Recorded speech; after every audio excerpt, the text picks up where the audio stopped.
നെല്ലിക്കുഴി ഗ്രാമപഞ്ചായത്തിലെ Thankalam branch canal bund road ഗതാഗത യോഗ്യമാക്കണമെന്ന ആവശ്യവുമായി വനിതാ കൂട്ടായ്മ. റോഡിൽ നിറയെ കുഴിയായതിനാൽ കനത്ത മഴയിൽ വെള്ളം കയറി സഞ്ചാരയോഗ്യമല്ലാതായിരിക്കുന്ന റോഡ് ജനപ്രതിനിധികൾ ഇടപെട്ട് പരിഹാരം കാണണമെന്നാവശ്യപ്പെട്ടാണ് കൂട്ടധർണ സംഘടിപ്പിച്ചത്.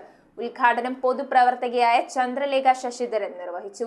നെല്ലിക്കുഴി പഞ്ചായത്തിലെ 7-ാം വാർഡിലൂടെ കടന്നുപോകുന്ന Thankalam branch canal bund road ഗതാഗത യോഗ്യമാക്കണമെന്നാവശ്യപ്പെട്ടാണ് വനിതകളുടെ കൂട്ടായ്മ കൂട്ടധർണ നടത്തിയത്. അനേകം കുടുംബങ്ങൾ തിങ്ങിപ്പാർക്കുന്ന സ്ഥലത്ത് ഈ കനാൽ ബണ്ടിലൂടെയുള്ള വഴിയിലൂടെ മാത്രമേ ഈ പ്രദേശത്ത് താമസിക്കുന്ന കുടുംബങ്ങൾക്ക് വീടുകളിലേക്ക് യാത്ര ചെയ്യാൻ സാധിക്കുകയുള്ളൂ. റോഡിൽ നിറയെ കുഴിയായതിനാൽ കനത്ത മഴക്കെടുതി വരുമ്പോൾ കനാൽ റോഡിൽ വെള്ളം കയറിക്കിടക്കുന്നതുകൊണ്ട് ടാക്സി വാഹനങ്ങൾ ഒന്നും തന്നെ വിളിച്ചാൽ വരാൻ തയ്യാറല്ലെന്നാണ് നാട്ടുകാരുടെ ആരോപണം. അതിനാൽ ജനപ്രതിനിധികളായ ഗ്രാമപഞ്ചായത്ത് മെമ്പറും ബ്ലോക്ക് പഞ്ചായത്ത് മെമ്പറും ജില്ലാ പഞ്ചായത്ത് മെമ്പറും MLAയും ഈ വിഷയത്തിൽ അടിയന്തരമായി പരിഹാരം കാണണമെന്നാണ് പ്രദേശവാസികളുടെ ആവശ്യം. മല്ലിക കേശവന്റെ അധ്യക്ഷതയിൽ പൊതുപ്രവർത്തകയായ ചന്ദ്രലേഖ ശശിധരൻ ധർണ ഉദ്ഘാടനം ചെയ്തു. പല നിയമവിരുദ്ധ പ്രവർത്തനങ്ങൾ നടത്തി ഒരുപാട് ഭാരവണ്ടികൾ ഇതിലെ പോയിട്ടുണ്ട്.